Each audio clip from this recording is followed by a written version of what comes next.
Let me touch briefly on strategic partnerships. Sometimes we can't access assets that we'd like to access. We have investments with GWL. GWL is one of the large insurance companies in Canada. As an institutional buyer, we're in one of their funds, and their funds own core assets in downtown. Multi-office buildings and commercial properties, those core retail centers, those core office buildings. We're not yet of a size to buy those kind of assets and put them in our portfolio. We can own a portion of their fund. So assets that we can't acquire. Another reason to have a strategic partnership is an expertise that we don't have and access to deals that we might not be able to see. I want to talk briefly about one strategic partnership, and that is Venterra Realty. Venterra is our partner in the multifamily assets in the US. Why Venterra?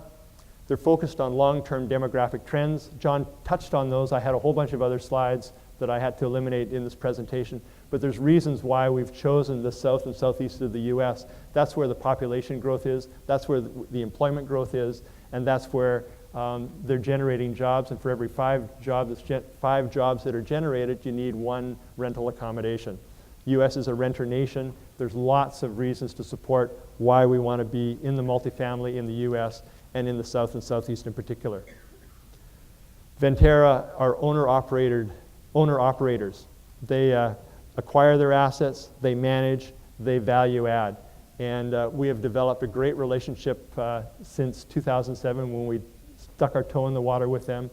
And we're now their major institutional investor. And we get first crack at every deal that they look at.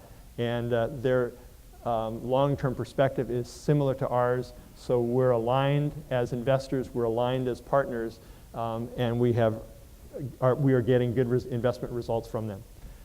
Another key thing in being involved with a strategic partner is we want the principals to invest in every deal.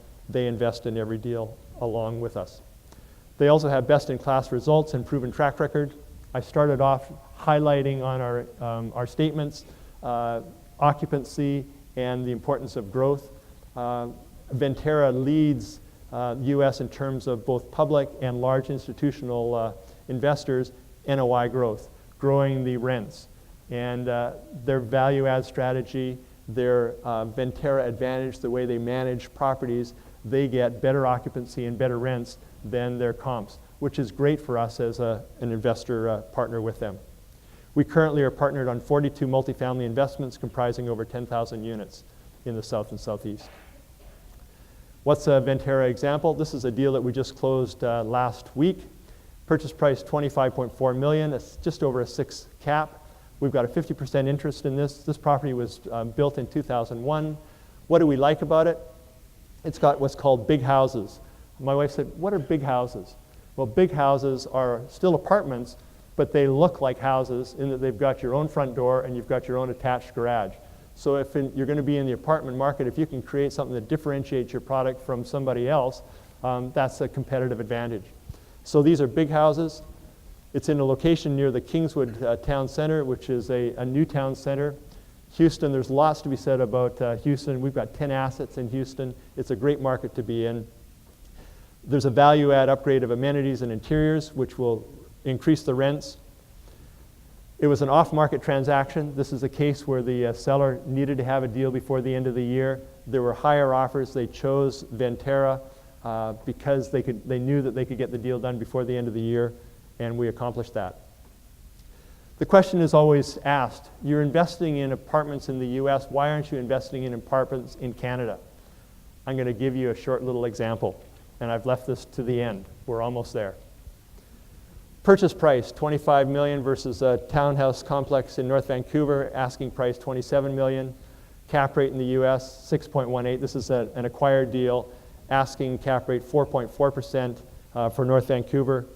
We're buying 262 units in Houston. We'd be buying 57 units in North Vancouver. The price per door, under $100,000 in Houston, $490,000 in North Vancouver. The rents, they're almost double rents, but the one in North Vancouver is all renovated. The one in Houston is pre-renovation, so we're going to add value and we're going to be increasing rents, so that gap will close.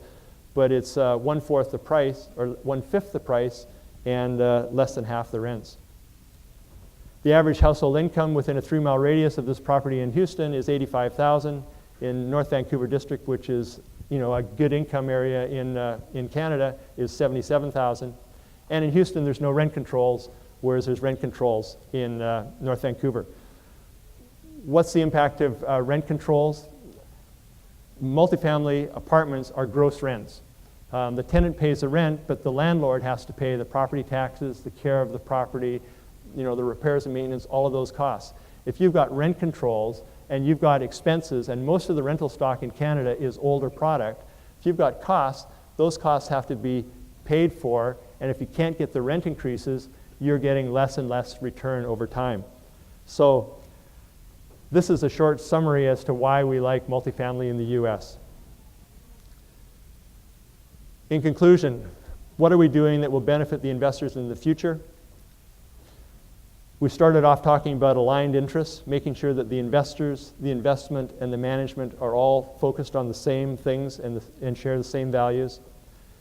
We have a sharp focus on building cash flowing, diversified portfolio. We're not buying anything that doesn't generate cash flow. We're building a strong asset management and finance team. We've got a platform that will enable us to continue to grow. And there's strength in size. We're able to acquire larger assets. We're able to move into more markets. We're focusing on excellent management of assets. We're transitioning, as of 2014, we will have in place direct relationship with best-in-class property management firms in each of the markets and locations that we're working on.